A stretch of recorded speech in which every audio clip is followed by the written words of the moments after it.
Hello friends, এ হচ্ছে Yamaha MT বাইকটি যে প্রবলেম নিয়ে আসছে আপনাদেরকে একটু কি দেখাই। আপনারা খেয়াল করুন, মিটারের দিকে তাকান। বাইকটি মূলত নিয়ে আসছে মিটারে তেলের সমস্যা। এই যে আপনারা দেখুন, মিটারে 2 দাগ শো করতেছে। এই যে দেখুন, মিটারে তেল শো করতেছে 2 দাগ, মানে বোঝাচ্ছে 2 দাগ তেল আছে।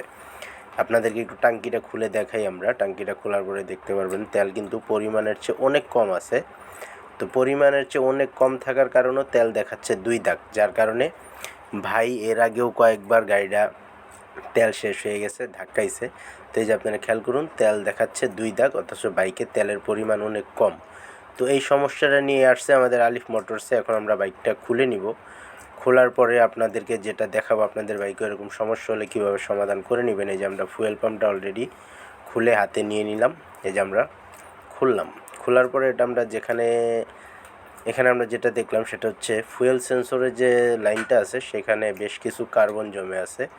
তো এই কার্বনগুলি এখন আমরা পুরোটা ক্লিন করব। ক্লিন করার পরে দেখব যে ভাই সমস্যা নিয়ে আসছে, তেল না থাকার পরেও 2 দাগ তেল দেখাচ্ছে, পরিমাণে তেল কম আছে। এই সমাধানটা হচ্ছে কি না।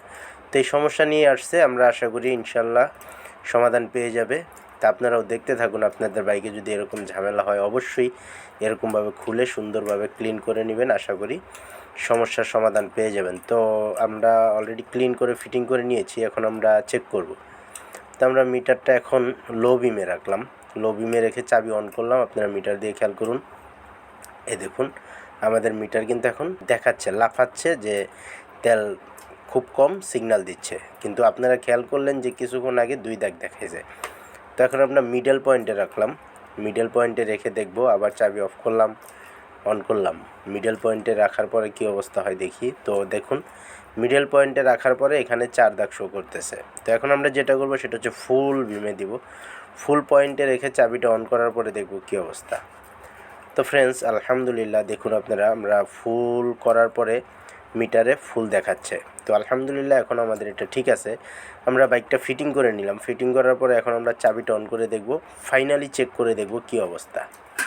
তো ফ্রেন্ডস, এই যে দেখুন ফাইনালি চেকে যেটা আসলো সেটা হচ্ছে এখন বর্তমান একুরেট দেখাচ্ছে যে টাঙ্কিতে তেল কম আছে।